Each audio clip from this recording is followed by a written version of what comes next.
अस्सलाम वालेकुम। बच्चों, मेरी आवाज आ रही है आप लोगों को? यस मैम, यस वालेकुम मैम। अस्सलाम। चलो फिर लेक्चर मैं स्टार्ट कर देती हूँ। हम पढ़ लेते हैं, जैसे जैसे आते जाएंगे लोग हमें ज्वाइन करते जाएंगे, नहीं तो रिकॉर्डिंग मैं भेज दूंगी सबको। ठीक है। आज हमने पढ़ना है जनाब, चैप्टर 2 है, लेक्चर नंबर भी 2 है हमारा बायोमैकेनिक्स का। और इसके अंदर आज हमने पढ़ना क्या है कि काइनेमेटिक कॉन्सेप्ट्स क्या हैं और उसके अंदर क्या क्या होता है। पहले मुझे ये बताएं, लास्ट टाइम हमने पढ़ा था काइनेटिक्स एंड काइनेमैटिक्स, क्या डिफरेंस था दोनों के दरमियान में? काइनेमैटिक्स क्या थी और काइनेटिक्स क्या थी? मैम, काइनेटिक्स तो एक्शन ऑफ फोर्सेस को जो स्टडी होती है उसको कहते हैं, और काइनेमेटिक्स मोशन ऑफ मोशंस को कहते हैं। Very good.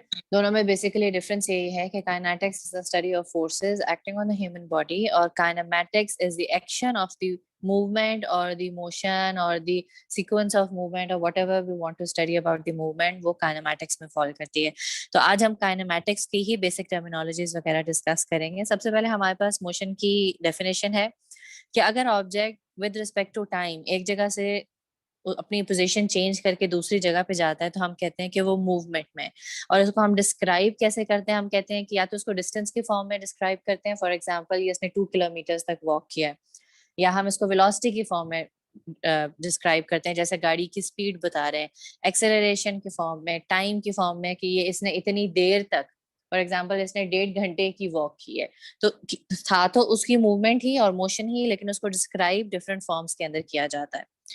जो बॉडी मूवमेंट है वो फोर्स के बगैर नहीं होती, जाहिर सी बात है, या तो मसल्स फोर्स प्रोड्यूस करेंगे या फिर एक्सटर्नल फोर्स। अगर मैं आपका हाथ पकड़ के मूव करवाती हूँ तो मैं एक्सटर्नल फोर्स लगा रही हूँ आपकी मूवमेंट प्रोड्यूस करने के लिए। अगर आप खुद अपने मसल्स को कॉन्ट्रैक्ट करके मूव करते हैं तो फिर आप इंटरनल फोर्स के थ्रू मूवमेंट कर रहे हैं। तो मोशन के लिए आप ऐसे कहें, काइनेमैटिक्स के लिए काइनेटिक्स होनी जरूरी है।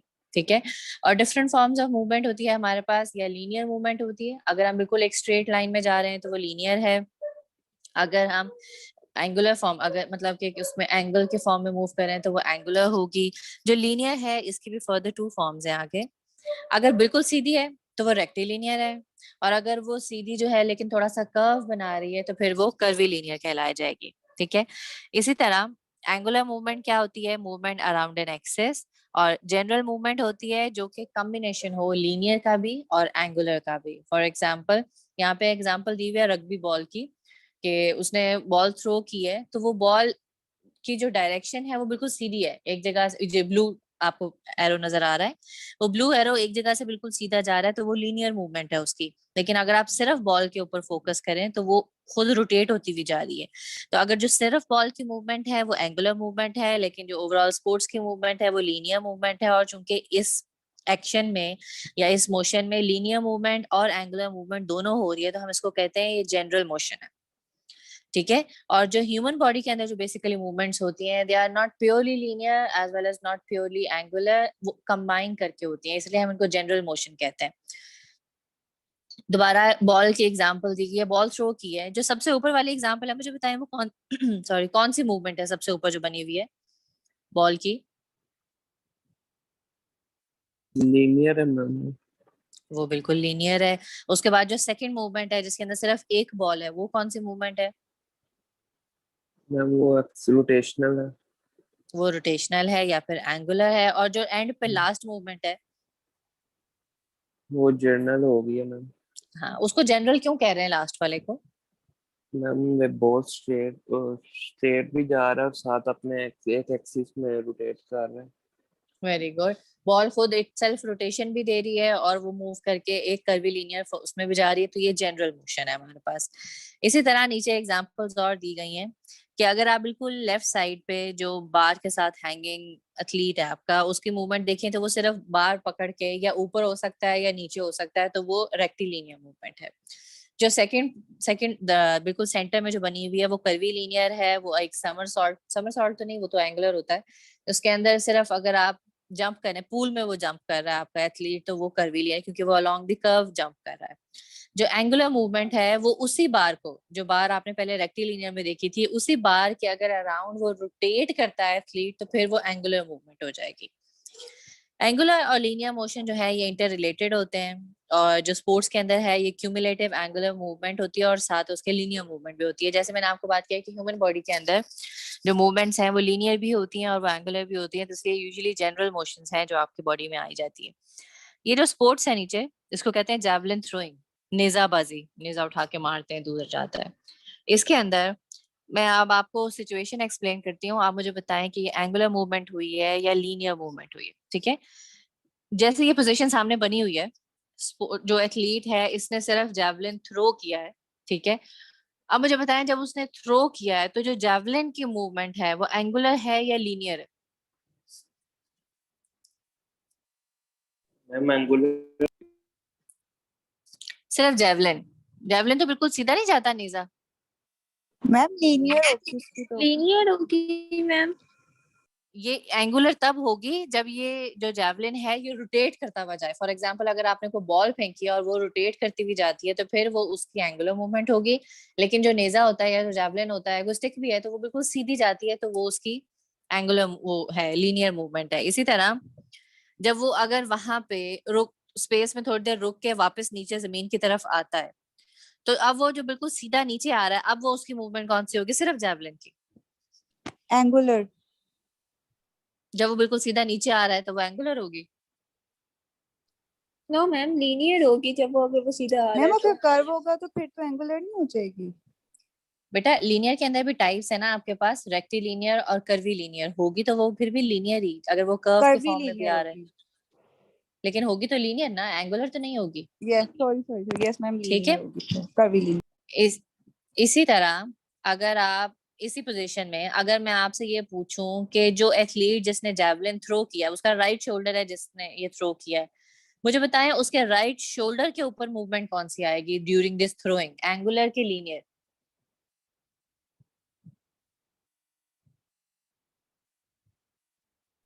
Angular. Angular yes, very good, angular आएगी। क्यों? क्योंकि उसके शोल्डर के ऊपर रोटेशन हो रही है। ठीक है, तो डिफरेंट मूवमेंट्स हैं with respect to human body, different है with respect to the object, different है। बस इस चीज का थोड़ा सा ज़हन में क्लियर रखने की जरूरत है कि ये बात क्या कर रहे हैं। फिर आगे हमारे पास आती है डेफिनेशन एक सिस्टम की। सिस्टम क्या होता है? कोई भी ऐसी चीज, कोई एक ऑब्जेक्ट या फिर ग्रुप ऑफ ऑब्जेक्ट्स जिसके मूवमेंट को हम एनालाइज कर रहे हैं, उसको हम कहते हैं वो सिस्टम है। जैसे पिछले एग्जाम्पल में हमने जेवलिन की मूवमेंट चेक की थी कि उसमें क्या हो रहा है, तो वो जेवलिन इस वक्त हमारे पास सिस्टम के तौर पे एक्ट कर रहा था क्योंकि हम उसको स्टडी कर रहे हैं। दूसरी एग्जाम्पल में हमने उसके शोल्डर को डिस्कस किया, तो जो उसका शोल्डर है वो अब एक सिस्टम है। क्यों? क्योंकि अब हम शोल्डर पे जो हैपनिंग मूवमेंट है वो स्टडी कर रहे हैं। फॉर एग्जाम्पल सिस्टम की एग्जाम्पल्स दी हुई है throwing arm, kicking leg. Football के अंदर अगर एक स्पोर्ट्समैन फुटबॉल को हिट कर रहा है पाँव से, तो जो उसकी लेग है जिसके ऊपर आपने मूवमेंट चेक की है वो एक सिस्टम है। Trunk during performance of the left, human body का जो भी बॉडी पार्ट वो मूवमेंट परफॉर्म कर रहा है, अगर आप ये चेक कर रहे हैं कि इस बॉडी पार्ट के ऊपर मूवमेंट कौन सी हुई है, तो वो एक सिस्टम है। ठीक है, फिर आती है anatomical reference positions. Anatomical position पढ़ी हुई है आपने, क्या होती है? जी मैम। यस मैम, पढ़ी हुई है एनाटॉमी 1 में। एनाटॉमी 1 तो सबने पढ़ी होगी। अब किस किस से पढ़ी है आप लोगों ने एनाटॉमी 1? टीचर्स कौन थे आपके? मैम एनाटॉमी 1 और एनाटॉमी 2 दोनों डॉक्टर नूर अफजल थी। देन एनाटॉमी 3 में अमतुल्ला अंसारी। चले, गुड। मैम इस और मेरी हम्म,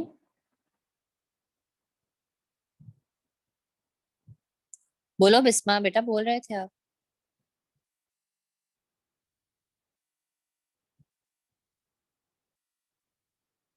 और जो एनाटॉमी 2 थी उसमें डॉक्टर सारा फातिमा थी और एनाटॉमी 3 में भी डॉक्टर सारा फातिमा थी। चले, अच्छे टीचर से पढ़ा आप लोगों ने, तो आपको तो एनाटॉमिकल पोजीशन आती होगी। ये जो सिंपल सामने पोजीशन बनी हुई है ना, एक जो लड़की खड़ी है, ये एनाटॉमिकल पोजीशन है।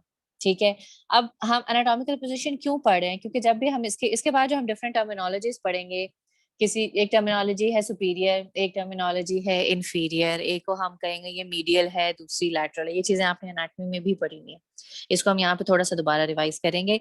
जब भी हम रेफरेंस पोजीशंस पढ़ते हैं, they are always related to the anatomical position.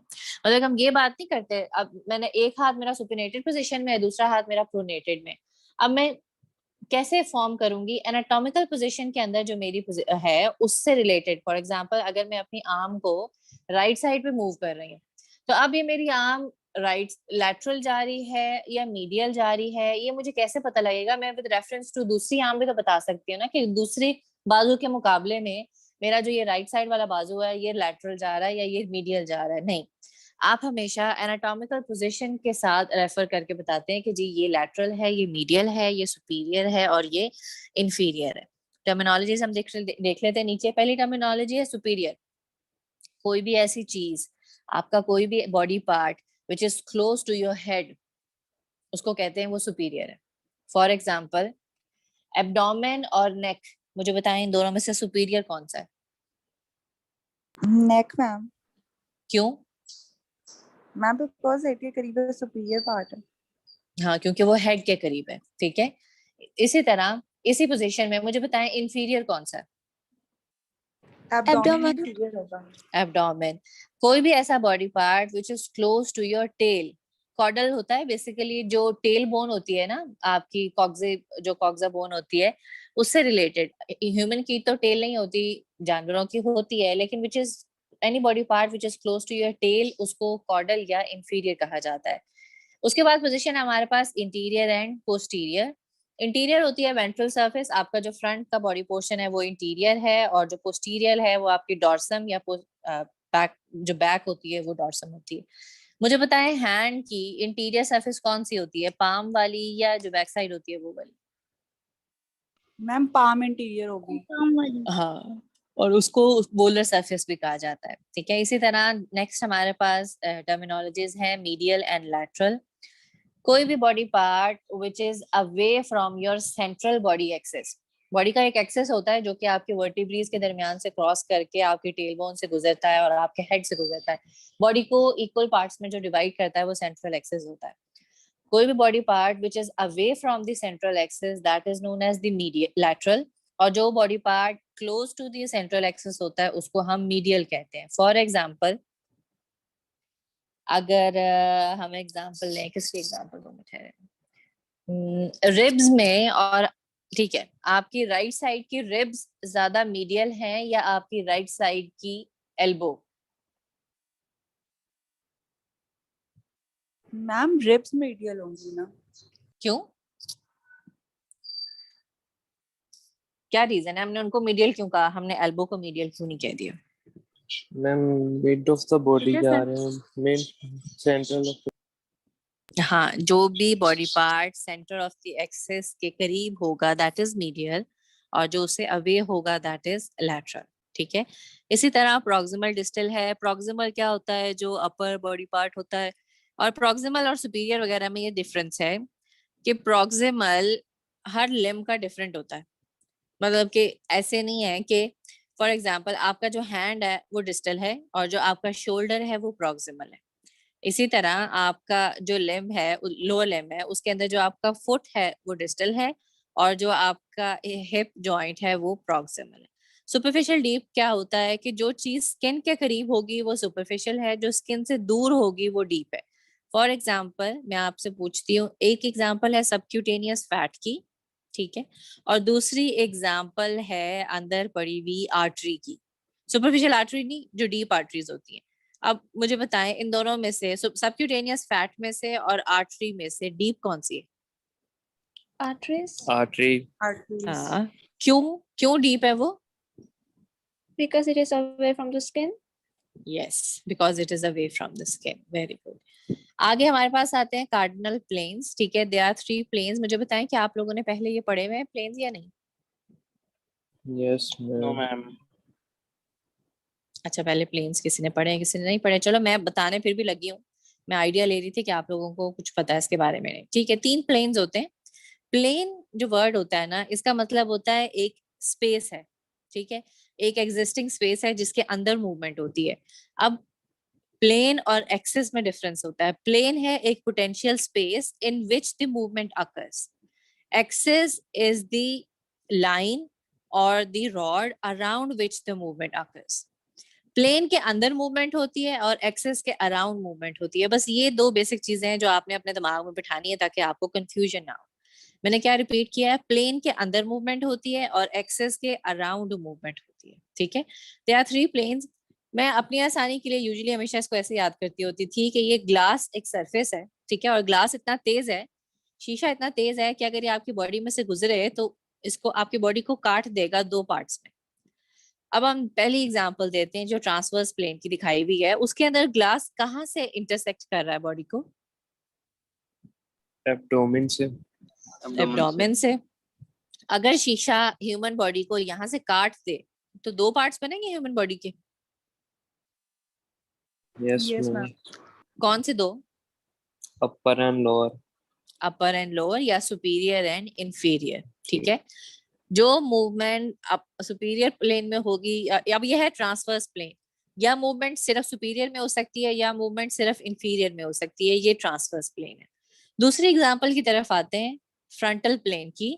Frontal plane, अब इस एक शीशा ऐसा है जो कि आपकी बॉडी को हाफ में डिवाइड कर रहा है, लेकिन वो आपके एक साइड से गुजर के दूसरी साइड से निकल रहा है। जैसे इसमें अगर आप उसकी एक आर्म से गुजार के बॉडी सेंटर में से कटी और फिर दूसरी वाली आर्म भी कट गई, तो अब मुझे बताएं बॉडी के जो 2 पार्ट्स बनेंगे वो कौन से होंगे? Interior posterior. Interior and posterior as well as front and back, ठीक है। इससे याद रखिएगा, ऐसा प्लेन जो आपकी बॉडी को फ्रंट और बैक में डिवाइड कर दे वो फ्रंटल प्लेन है, याद रहेगा। जो Yes, ma'am. Plane, yes ma'am. ठीक है, जो प्लेन आपकी बॉडी को फ्रंट और बैक में डिवाइड कर दे वो फ्रंटल प्लेन है। अब मैंने एक बात पहले बताई थी, प्लेन के अंदर मूवमेंट होती है, ठीक है, उस प्लेन के अंदर होगी, प्लेन से बाहर नहीं जाएगी। अब इसकी फ्रंटल प्लेन की मूवमेंट क्या होगी?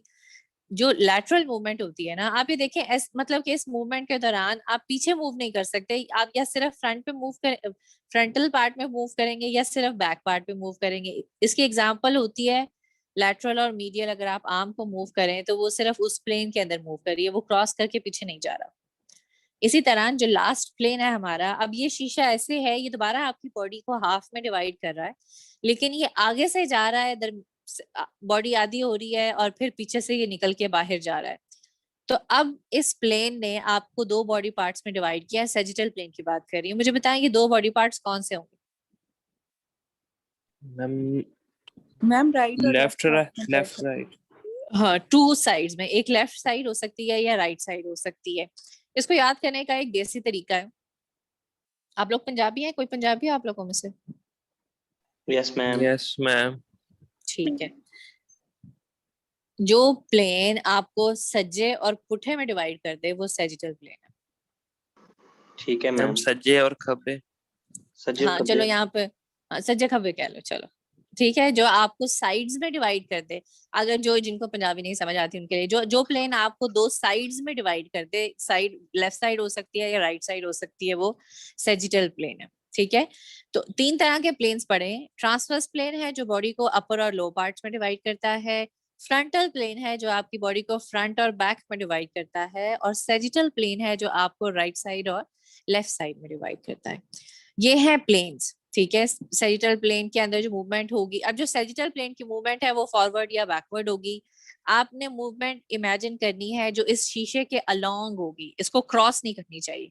ऐसी मूवमेंट जो इस शीशे के साथ साथ हो लेकिन इस शीशे को क्रॉस करके दूसरी तरफ ना जाए, वो उस प्लेन की मूवमेंट होगी। सैजिटल प्लेन की मूवमेंट कौन सी होगी? या फॉरवर्ड या बैकवर्ड। फ्रंटल प्लेन की मूवमेंट क्या होगी? या लैटरल या मीडियल। और ट्रांसवर्स प्लेन की मूवमेंट होती है रोटेशनल, आप इसमें रोटेट करते हैं।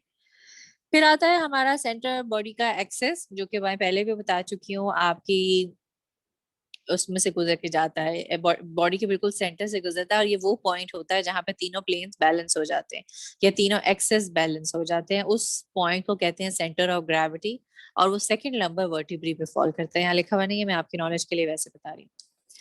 फिर आते हैं हमारे पास एक्सेस। प्लेन्स हमने पढ़ लिए हैं, एक्सेस की बारी आ गई है। एक्सेस में क्या है जनाब? दोबारा 3 एक्सेस हैं, जैसे प्लेन्स थे वही नाम एक्सेस के हैं, लेकिन ये उसके ऑपोजिट हैं। फ्रंटल एक्सेस, सैजिटल एक्सेस और लॉन्गिट्यूडनल एक्सेस। लॉन्गिट्यूडनल एक्सेस तो बड़ा इजी है, बिल्कुल सीधा पास कर रहा है, उसके अराउंड रोटेशन होती है। अब अगर लॉन्गिट्यूडनल एक्सेस के अराउंड रोटेशन होती है तो मुझे बताइए कौन सा प्लेन होगा? Transverse. Very good, transverse plane. Transverse plane और लॉन्गिट्यूडनल एक्सेस के जो मूवमेंट्स है वो सेम है। फ्रंटल प्लेन की मूवमेंट्स थी, लैटरल मूवमेंट थी, ठीक है। अब फ्रंटल एक्सिस को इंटीरियर पोस्टीरियर एक्सिस कहा जाता है, जो सैजिटल एक्सिस है वो मीडियो लैटरल एक्सिस होता है। इंटीरियर पोस्टीरियर एक्सिस क्या होता है? एक ऐसी एक्सिस है जो कि आपके सैजिटल प्लेन के अराउंड होता है। यहाँ पे ना बहुत ज्यादा मैं एक्सप्लेनेशन में नहीं जाती, जितना मैं एक्सप्लेन करती जाऊंगी आप लोग उतना कंफ्यूज होते जाएंगे। प्लेन्स एक्सप्लेन करती हैं, वो समझ आ गए आप लोगों को? मुझे ये बताएं।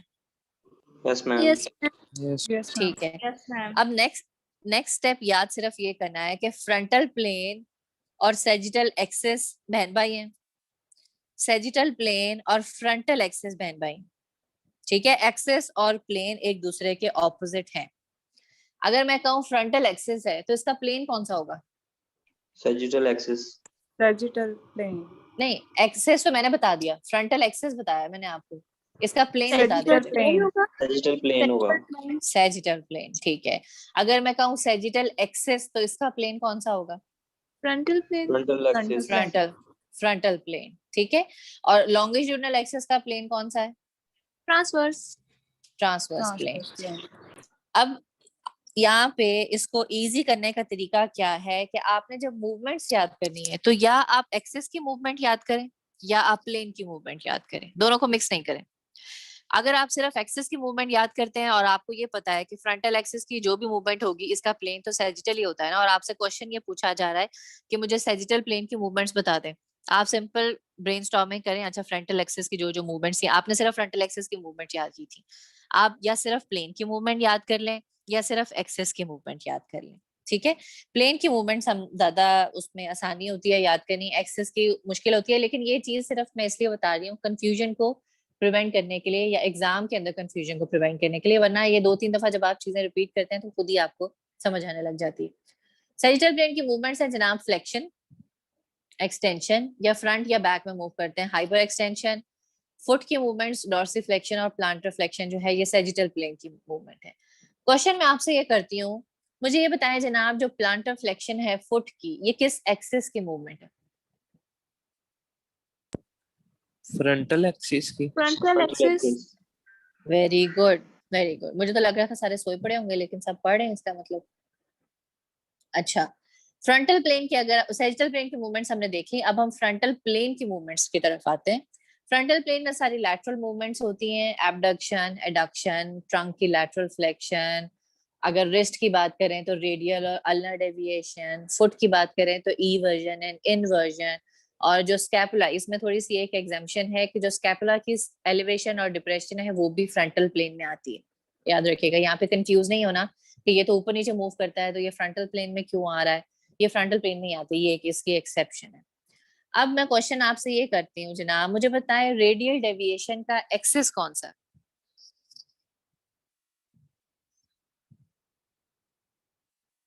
Sagittal axis sagittal axis. Very good, very good.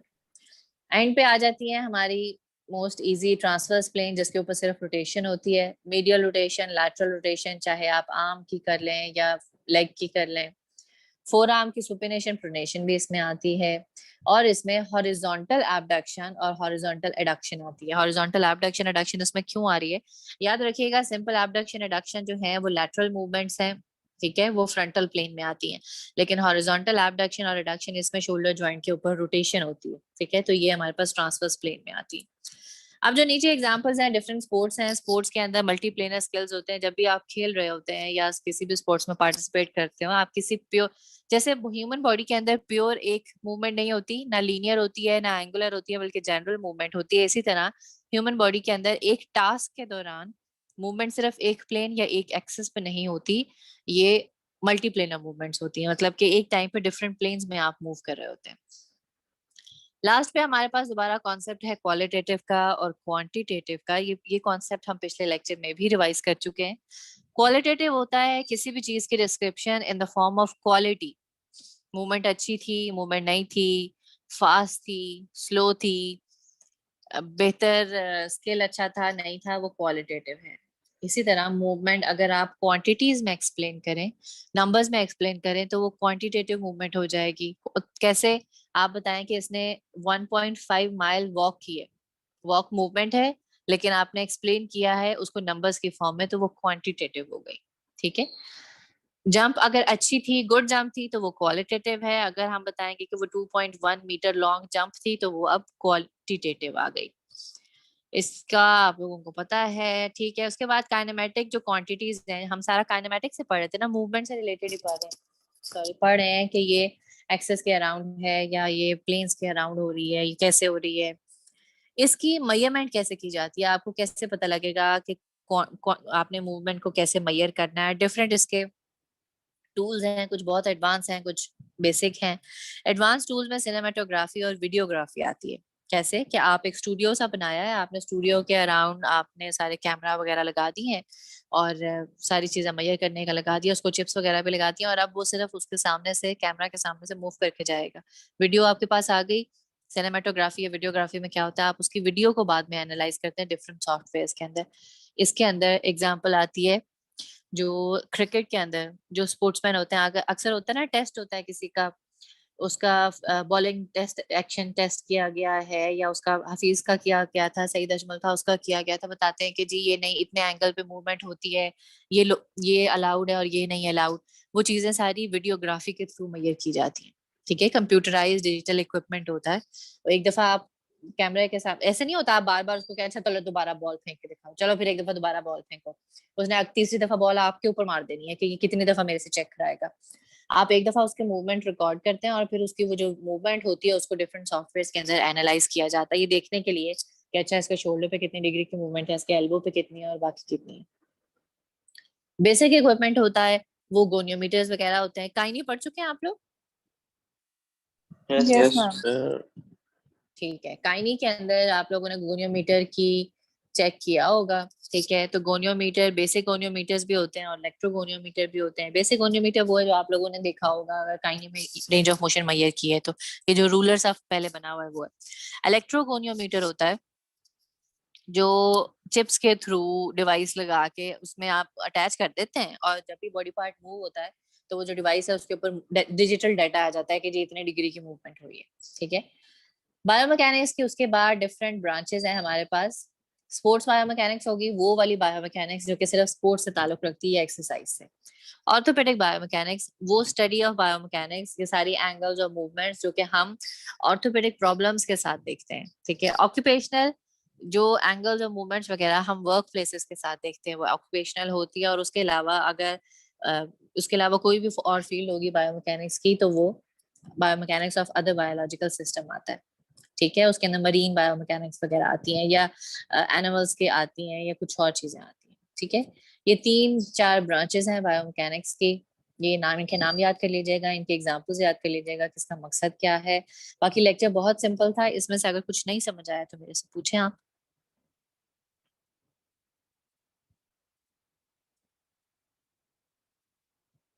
कोई चीज कॉन्सेप्ट मुझे रिपीट करना है तो वो भी बताएं, मैं रिपीट करती हूँ दोबारा। No ma'am. All clear, ma'am. चलें, सारा समझ आ गया इसका मतलब? Yes, ma'am. Yes, चलें, ma'am. ठीक ठीक हो गया। मैं ये रिकॉर्डिंग इंशाल्लाह शाम तक आपके एलएमएस के ऊपर भी शेयर कर दूंगी, अगर स्टूडेंट्स को चाहिए हो तो वो वहां से ले सकते हैं। ठीक है, चलें, बंद करूं बस लेक्चर? मैम Yes, ये ma'am. हमारे टोटल लेक्चर कितने हैं मैकेनिक्स के? 21 इंशाल्लाह। ओ, ठीक है, एक बात याद रखनी है बेटा, आप लोगों में से कितने लोगों ने वैक्सीनेशन करवा ली है? अभी तो नहीं मैम करवाई मैम। अप्लाई किया हुआ, कोई रिस्पॉन्स ही नहीं आ रहा। नहीं, जो आपने अप्लाई किया था, स्टूडेंट में अप्लाई किया है ना अलाइड के? Yes ma'am. ठीक है, उसमें पीडीएफ क्या अपलोड किया था आपने? Ma'am student ID card. ठीक हो गया, तो आपको फौरन से कोई मैसेज नहीं आया उसके बाद? नो मैम, कोई रिस्पॉन्स नहीं आया अभी तक। ठीक है, 24 आवर्स के बाद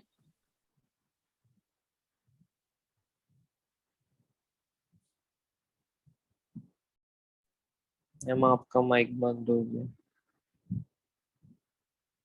हाँ जी, मैं यही कहने लगी थी कि 24 आवर्स के बाद आपने वहां पे मैसेज करना है 1166 के ऊपर अपना CNIC नंबर, उसके बाद रिस्पॉन्स आएगा आपको।